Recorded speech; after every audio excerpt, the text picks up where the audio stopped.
नमस्ते दोस्तों। आज मैं आपको एक ऐसी कहानी सुनाने जा रहा हूं जो हमारे जीवन में एकता का असली महत्व समझाएगी। हम अक्सर सोचते हैं कि अपना काम अकेले कर लेंगे, पर ऐसा करने से हमारी शक्ति बढ़ जाती है। सच ये है कि जब हम एकजुट होकर काम करते हैं तो हमारा काम न केवल बेहतर होता है बल्कि बहुत जल्दी भी पूरा हो जाता है। तो चलिए जानते हैं कि अकेलेपन की कमजोरी पर एकता का बल कैसे जीत हासिल करता है। शुरू करते हैं ये प्रेरणादायक कहानी। ये कहानी पुराने समय के उत्तर भारत के एक छोटे लेकिन बहुत खुशहाल और शांत राज्य देवगढ़ की है।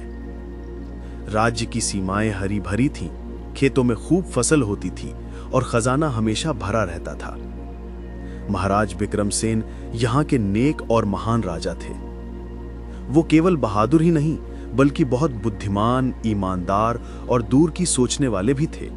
उनके राज्य में प्रजा बहुत सुखी और संतुष्ट थी। वे राजा को अपने पिता के समान मानते थे।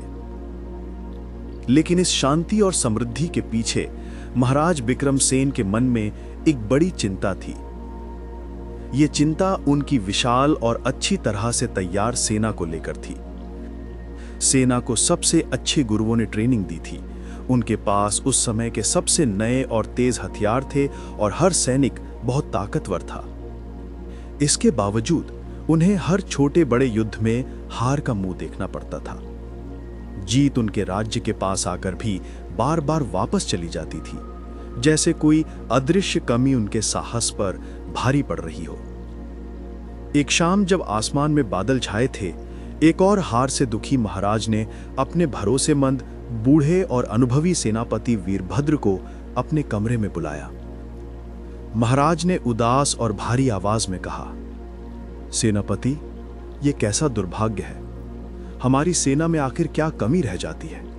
हम क्यों हर बार दुश्मन के सामने हार जाते हैं? यह हार अब सिर्फ मेरी नहीं बल्कि मेरी प्रजा के विश्वास पर एक गहरा घाव है जिसे मैं अब और नहीं सह सकता।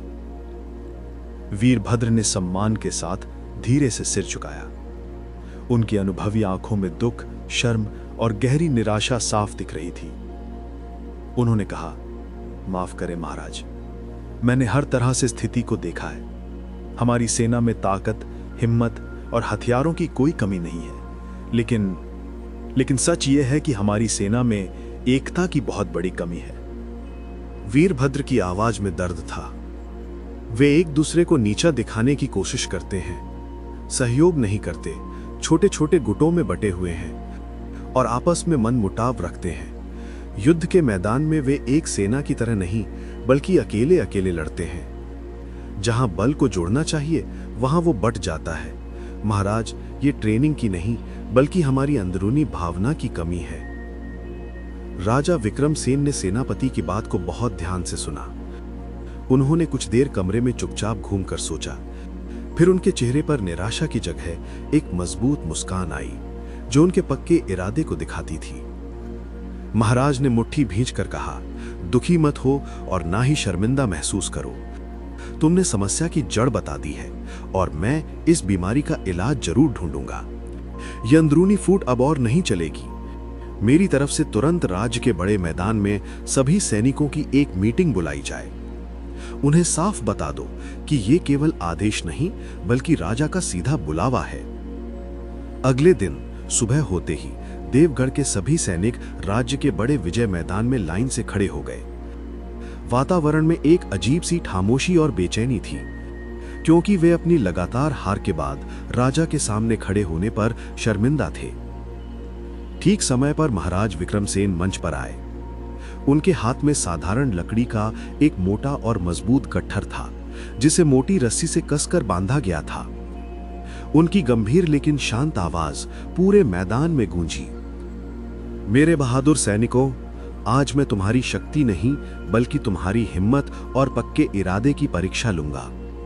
जो भी सैनिक इस गट्ठर को अपने हाथों से केवल एक बार में अकेले ही तोड़ देगा, उसे राज की ओर से तुरंत 1 लाख सोने के सिक्कों का बहुत बड़ा इनाम दिया जाएगा।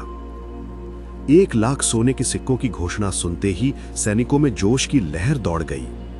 उनकी आंखों में जीतने की होड़ थी। सबसे पहले जो सैनिक अपनी शारीरिक ताकत के लिए मशहूर था वो आगे आया। उसने अपनी पूरी ताकत अपने शरीर के हर हिस्से का बल लगाकर गट्ठर को तोड़ने की कोशिश की। उसके हाथों की नसें तन गईं, माथे पर पसीना आ गया। वो हाँफने लगा, पर लकड़ी का वो कसकर बंधा हुआ गट्ठर अपनी जगह से जरा भी नहीं हिला। वो थककर शर्मिंदा होते हुए पीछे हट गया। फिर एक एक करके सबसे ताकतवर और बलवान सैनिकों ने अपने अपने घमंड के साथ कोशिश की। वे गट्ठर को मोड़ने, घुमाने और अपने पैरों से दबाकर तोड़ने की पूरी कोशिश करते रहे, लेकिन हर कोई अपनी तमाम कोशिशों के बावजूद हार गया। लकड़ी का वो साधारण सा दिखने वाला गट्ठर उनकी सामूहिक ताकत के सामने अड़ा रहा, जिसे तोड़ना असंभव था। जब सारे सैनिक हार मानकर निराश होकर मंच के सामने झुक गए, तो महाराज विक्रमसेन धीरे से आगे बढ़े। उन्होंने बड़े धैर्य और शांति के साथ उस मजबूत गट्ठर को अपने हाथ में लिया और उसकी रस्सी खोल दी। बंधन खुलते ही सारी लकड़ियां अलग अलग होकर जमीन पर बिखर गईं। महाराज ने उन बिखरी हुई लकड़ियों में से एक एक छड़ी उठाई और सभी सैनिकों के बीच बांट दी। फिर उन्होंने बहुत शांत और गंभीर आवाज में कहा, अब इसे तोड़ो। इस बार लकड़ियां अकेली थीं। सारे सैनिकों ने बिना किसी मेहनत के अपनी उंगलियों के हल्के से दबाव से बड़ी आसानी से उस एक छड़ी को तुरंत तोड़ दिया। सैनिकों की आंखें आश्चर्य, जिज्ञासा और अपनी गलती की पहचान से भरी थीं। महाराज ने गट्ठर की तरफ इशारा किया और अपनी सीख देना शुरू किया। उनकी आवाज अब राजा के आदेश की तरह मजबूती से गूंज गई थी। देखो मेरे वीर सैनिकों, ये लकड़ी का गट्ठर तुम्हारी एकता का प्रतीक है। जब ये सारी लकड़ियां एक साथ एक मजबूत बंधन में बंधी थीं, तो तुम में से कोई भी तुम्हारी पूरी ताकत मिलकर इसे तोड़ नहीं सका। वो गठबंधन इतना मजबूत था, पर जब मैंने इस बंधन को खोल दिया और लकड़ियों को अलग अलग कर दिया, तो तुम सब ने एक एक छड़ी को कितनी आसानी और कमजोरी से तोड़ दिया। महाराज की आवाज में अब एक गहरा भाव था। ठीक इसी तरह तुम सब भी हो। जब तक तुम अपनी व्यक्तिगत प्रतिस्पर्धा में उलझे रहोगे, आपस में लड़ते झगड़ते रहोगे, अलग अलग गुटों में बंटे रहोगे, तब तक हमारा दुश्मन तुम्हें आसानी से हराता रहेगा। हम हर युद्ध हारते रहेंगे।